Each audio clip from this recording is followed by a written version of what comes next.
प्रिय विद्यार्थियों, मैं doctor Mukesh Kumar Singh DAV PG college Varanasi के एंशिएंट इंडियन हिस्ट्री डिपार्टमेंट से संबंधित हूँ। मैं आज आपके साथ लिंगायत संप्रदाय के इतिहास एवं उसके दर्शन पर चर्चा करूँगा।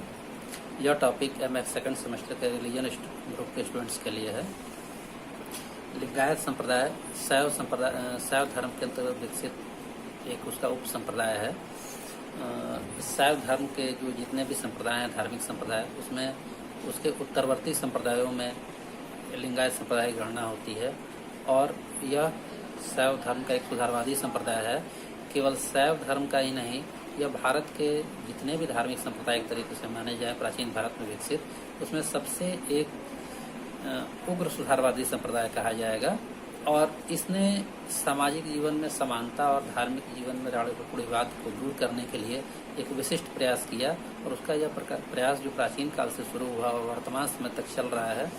और आज भी लिंगायत समुदाय जो है या लिंगायत संप्रदाय जो है एक सुधारवादी संप्रदाय के रूप में जाना जाता है, जिसमें विविध प्रकार के सामाजिक और धार्मिक नए प्रयोग किए जाते हैं और जिसमें सभी प्रकार के सामाजिक और धार्मिक रूढ़ियों से मुक्त होने का प्रयास किया जाता है।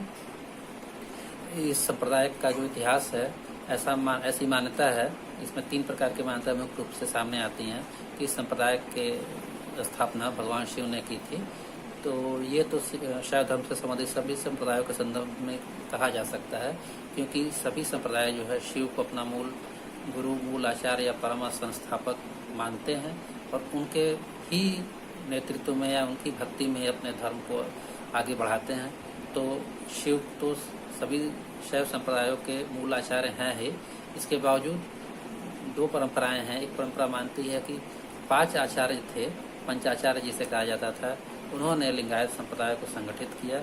इन आचार्यों में रेणुकाचार्य, दारुकाचार्य, इकरामाचार्य, पंडित राध्य और विश्वराध्य का नाम आता है। इन लोगों ने दक्षिण भारत में और भारत के विभिन्न हिस्सों में लिंगायत संप्रदाय को संगठित किया। इनके प्रयासों से विभिन्न कालों में भारत में 5 गद्दियाँ स्थापित हुई, जिनमें रंभापुरी कर्नाटक, उज्जैनी, हेमवत केदार, श्रीशैल मल्लिकार्जुन और काशी की गद्दियाँ हैं, जहाँ पर लिंगायत संप्रदाय के यह मूल केंद्र माने जाते हैं।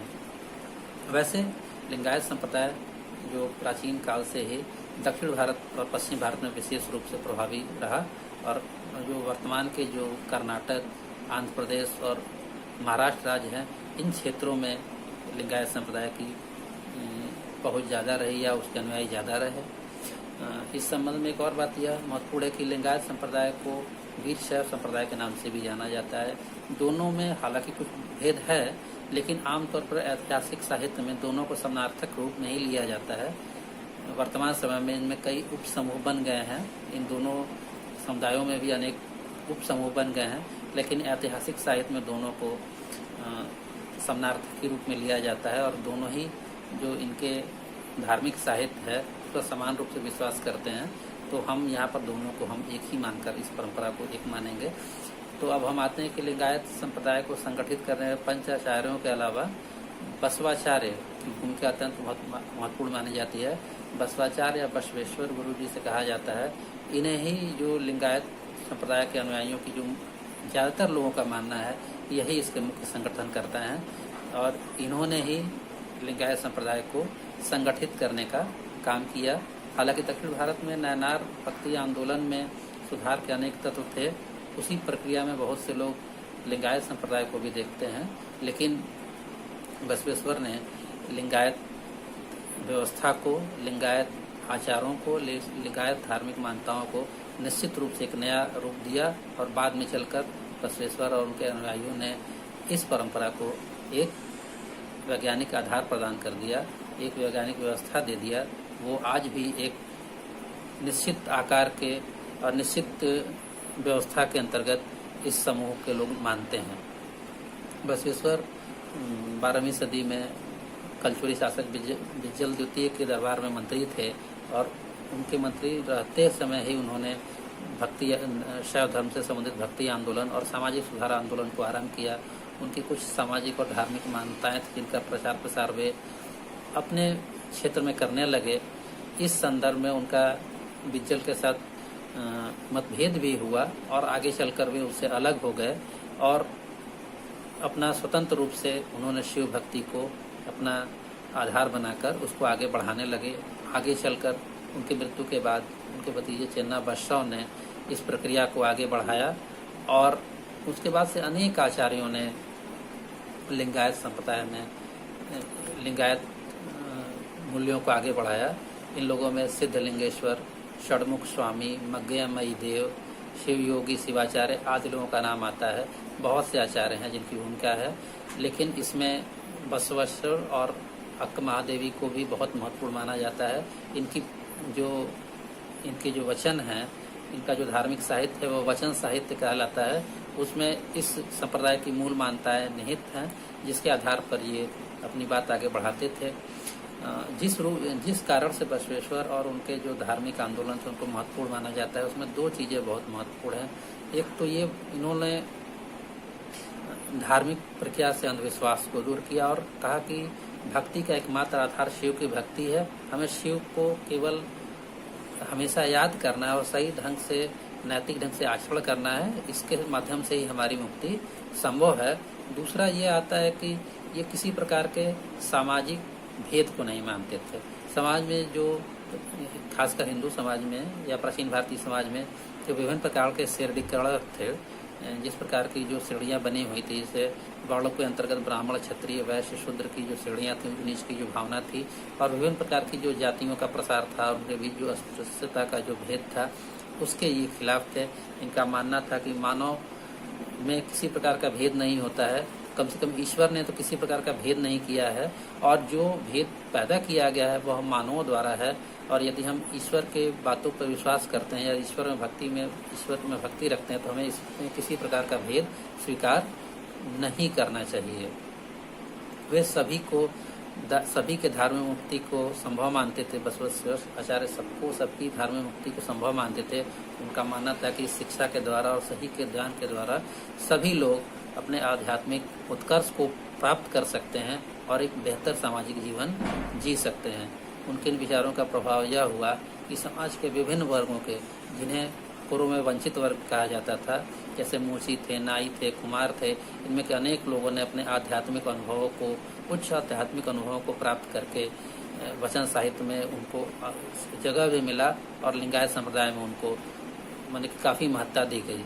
तो इस प्रकार स्पष्ट है कि लिंगायत संप्रदाय जो है एक सामाजिक समानता पर आधारित व्यवस्था को स्थापित करने की कोशिश कर रहा था और उसने इसका पूरा प्रयास भी किया। अब हम इस संप्रदाय के कुछ दार्शनिक सिद्धांतों पर चर्चा कर लेते हैं और फिर इनके धार्मिक आचारों पर हम चर्चा कर लेंगे। इनका जो दार्शनिक सिद्धांत है वो शक्ति विशिष्टाद्वैत सिद्धांत कहलाता है। इस सिद्धांत के अनुसार जो ईश्वर और आत्मा यानी कि व्यक्तियों के बीच में या मनुष्य के बीच, ईश्वर और मनुष्य के बीच का जो संबंध है वह एक तरह का अवियोज्य संबंध है। दोनों का स्वतंत्र अस्तित्व तो है, लेकिन ये संबंध जो है इनसेपरेबल है, यानी कि दोनों अलग नहीं हो सकते हैं, दोनों एक दूसरे पर आश्रित हैं। जो ईश्वर है वह और जो आत्मा है, दोनों का संबंध ऐसा है कि ये शक्ति के द्वारा निर्धारित होता है। शक्ति उसे क्वालिफाई करता है, इस संबंध को क्वालिफाई करता है, यानी कि उसमें गुण प्रदान करता है।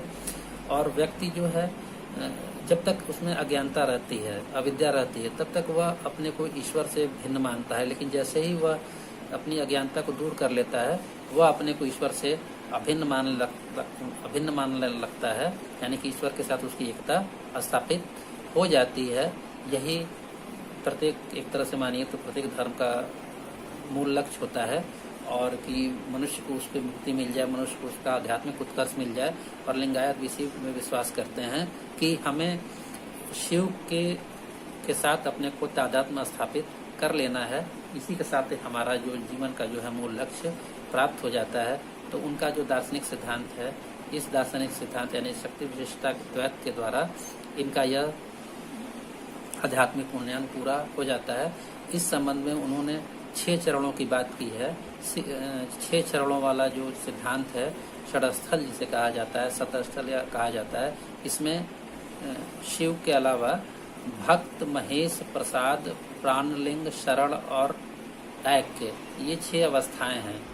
इस जो भक्त है वह उसे महेश प्रसाद प्राणलिंग शरण और एक के द्वारा शिव के उसका तारतम्य स्थापित हो जाता है और फिर वह शिव के साथ उसकी मुक्ति संभव हो जाती है।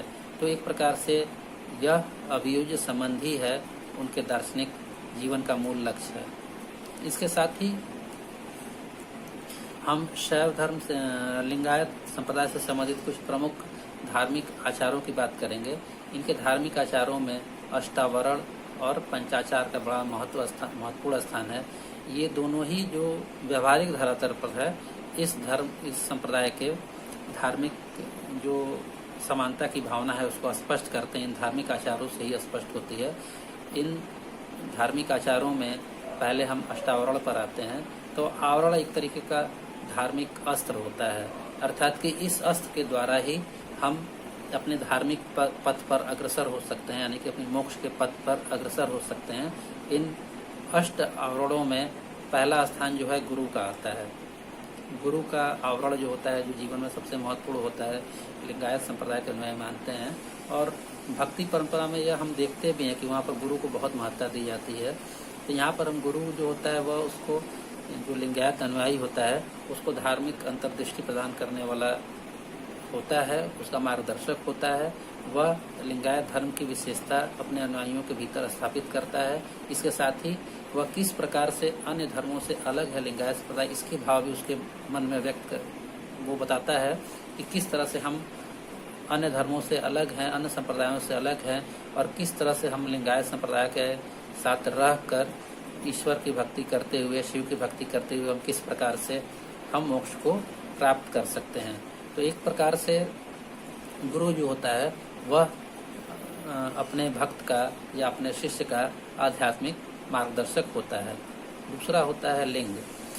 लिंग को भी अष्टावरणों में महत्वपूर्ण स्थान प्राप्त है। ऐसा माना जाता है कि लिंग जो है शिव के प्रतिनिधि के रूप में रहकर हमेशा अपने अनुयायी की रक्षा करता है। तो हमें हमेशा लिंग को धारण किए हुए रहना रहता है, क्योंकि लिंग हमेशा हमें शिव की याद दिलाता है, अपने परम ईश्वर की याद दिलाता है और हमें उसे हमेशा अपने साथ रखते हुए हमेशा उसमें ध्यान रखना चाहिए। यह हमेशा हमें धार्मिक जीवन की ओर अग्रसर रहने के लिए इसका बोध हमेशा कराता रहता है। आवरणों में, अष्टावरणों में तीसरा स्थान जंगम का है।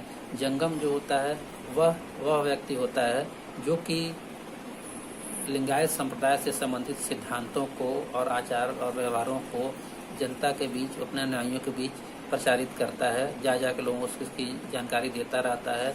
एक तरह से यह भी नैतिक प्रेरणा का काम करता है और घूम के या किसी मठ में रह के कहीं से भी यह लोगों के बीच में अपनी बात रख सकता है। तो जंगम को भी हमें एक जो लिंगायत अनुयायी हैं वे बड़ा महत्वपूर्ण मानते हैं और उनके द्वारा दिए गए ज्ञान को ग्रहण करते हैं।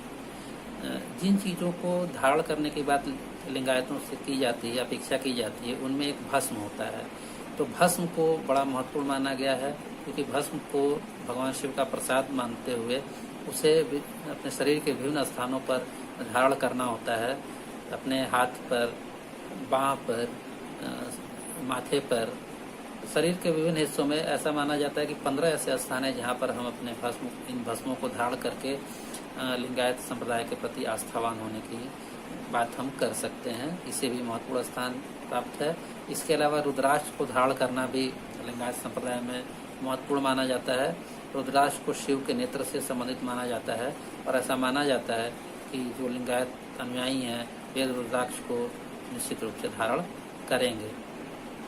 कुछ मंत्रों का उच्चारण भी लिंगायत संप्रदाय में काफ़ी श्रद्धा के साथ देखा जाता है। विशेष करके नमः शिवाय और ओम नमः शिवाय, ये दो मंत्र जो हैं काफ़ी लोकप्रिय हैं लिंगायत अनुयायियों में। ऐसा माना जाता है कि इनके उच्चारण से हमारी मुक्ति आसान हो जाती है। ये हमारे लिए आवरण का कार्य करते हैं। इसके अलावा 2 प्रकार के वस्तुएं हैं जिन्हें हम ग्रहण कर सकते हैं। एक है पदोदक। पदोदक का मतलब होता है कि वह शुद्ध जल जो कि लिंग के प्रचालन से या गुरु और जंगम के शरणों के प्रचालन से निकलते हैं, इसे भी हमें ग्रहण करना चाहिए। ऐसा माना जाता है कि इस जल के ग्रहण से हमारे मन की और शरीर की अशुद्धियाँ है वो समाप्त होती हैं।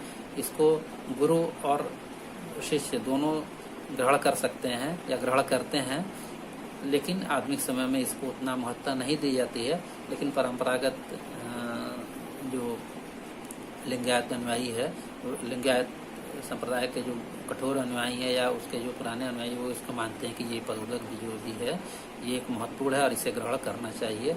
इसके अलावा प्रसाद को भी ग्रहण करना चाहिए। प्रसाद तो मूल रूप से ईश्वर की जो कृपा होती है उसे कहते हैं, उसके प्रतिनिधि के रूप में जो कि गुरु को या लिंग को या जंगम को जो हम प्रसाद जो चढ़ाते हैं, उसमें जो बचा हुआ हिस्सा जो हम ग्रहण करते हैं उसे प्रसाद के रूप में लेते हैं। और ऐसा माना जाता है कि इसको ग्रहण करना भी जो क्या है कि हमारे जो मोक्ष के मार्ग को आसान बनाता है, सरल बनाता है। तो हमें प्रसाद को भी काफ़ी शुद्धता के भाव से ग्रहण करना चाहिए। यह भी एक तरह का ईश्वर की कृपा ही है। इन अष्ट आरोहणों के साथ ही लिंगायत संप्रदाय में पंच आचारों की बात की जाती है। पंच आचार में शिवाचार, लिंगाचार, सदाचार, भृत्याचार और वनाचार आते हैं। तो पहले हम आ जाते हैं कि शिवाचार का है। तो शिवाचार में शिव को परम देवता मानते हुए निरंतर उनकी आराधना करने की बात लिंगायत संप्रदाय में की जाती है। लिंगायत लोगों को ये हमेशा याद रखना चाहिए कि केवल शिव ही उनका कल्याण कर सकते हैं और उन्हें जीवन भर शिव के प्रति पूरी तरह से आस्थावान रहना चाहिए। यह शिवाचार है। हमें शिव में अगाध श्रद्धा रखनी चाहिए। दूसरा लिंगाचार है। लिंगाचार का तात्पर्य यह है कि हमें शिव के प्रतिनिधि के रूप में लिंग को धारण करना चाहिए और हमें लिंग के प्रति भी श्रद्धा रखनी चाहिए। तो जो लिंग जो हम अपने गले में धारण करते हैं, उससे हमें क्या होता है कि हमें जीवन में हमेशा नियमित रूप से ऐसा धार्मिक जीवन के प्रति संलग्न होने के लिए हमें प्रेरणा मिलती है। और हमें कोशिश करनी चाहिए कि हम निरंतर शिवलिंग को धारण किए रहें और उसके माध्यम से हम शिव भक्ति करते रहें, शिव में हमारी आस्था बनी रहे। जो तीसरा आचार है सदाचार, यह लिंगायत संप्रदाय को एक विशिष्ट आधार प्रदान करता है। इसके माध्यम से वह समाज में एक बेहतर सामाजिक जीवन की ओर अग्रसर होते हैं। सदाचार या नैतिकाचार सभी धर्मों में पाया जाता है, लिंगायत संप्रदाय में भी यह पाया जाता है। लेकिन लिंगायत लोग जो होते हैं वे इसे ही बड़े नियमित रूप से और इसे ग्रहण करते हैं और ऐसा मानते हैं कि इसके माध्यम से ही हमारा सामाजिक और धार्मिक उन्नयन हो सकता है। इसके अंतर्गत वे सही ढंग के सामाजिक व्यवहार की बात करते हैं। इस सामाजिक व्यवहार के अंतर्गत किसी प्रकार के समाज में जितने भी व्यक्ति हैं उनको सबको समान मानना, अन्य प्राणियों के प्रति प्रेम दिखाना। जो हम व्यवसाय करते हैं, जीवन में विविध प्रकार के व्यवसाय की जरूरत होती है ताकि हम आय अर्जित कर सकें, जिससे जीवन चल सके। तो हम जो भी व्यवसाय करें या जो भी हम आजीविका अपनाएं, उसमें भी हमारा जो तरीका होगा वो एक निश्चित नैतिक तरीका होगा। मॉरल तरीके से उस व्यवसाय को करेंगे और उसमें से जो हमें अर्जित होगा उसमें से अपने परिवार के पालन पोषण के बाद हम सामाजिक उन्नयन के लिए भी, सामाजिक कल्याण के भी कुछ हिस्सा निश्चित रूप से खर्च करेंगे। हमें गुरु के लिए भी कुछ पैसा खर्च करना चाहिए, क्योंकि गुरु जो होता है वो समाज, उसका जीवन निरंतर जो होता है वह समाज के कल्याण में ही लगा होता है। तो और साथ ही वो धर्म के प्रचार प्रसार में भी जीवन लगाता है। तो हमें गुरु को भी कुछ धन देने के लिए, दान देने की व्यवस्था रखनी चाहिए। इस बात की व्यवस्था लिंगायत संप्रदाय में है। लिंगायत संप्रदाय किसी भी रूप में जो सामाजिक जीवन में भेद को नहीं स्वीकार करता है और मानता है कि हमें निश्चित रूप से एक नैतिक जीवन बिताना चाहिए और सभी मानवों को समान मानते हुए यह काम करना चाहिए। इसके अलावा जो चौथा है वह है भृत्याचार। भृत्याचार में हमें यह करना होता है कि हमें एक विनम्र जीवन की तरफ अग्रसर होना चाहिए। जो भी लिंगायत अनुयायी होते हैं उनका अपने गुरु के प्रति, जंगम के प्रति या अन्य व्यक्तियों के प्रति उनका व्यवहार बहुत ही विनम्र होना चाहिए। उन्हें किसी प्रकार के अहंकार का भाव उनके भीतर नहीं होना चाहिए। उनका सामाजिक व्यवहार इस प्रकार के होना चाहिए कि वे हमेशा एक सेवक के रूप में दिखें और वे सभी प्राणियों के साथ मित्रवत व्यवहार अपनाएं।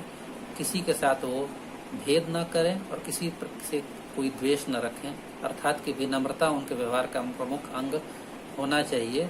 यह एटीट्यूड जो सिखाया जाता है यह बड़ा ही महत्वपूर्ण है।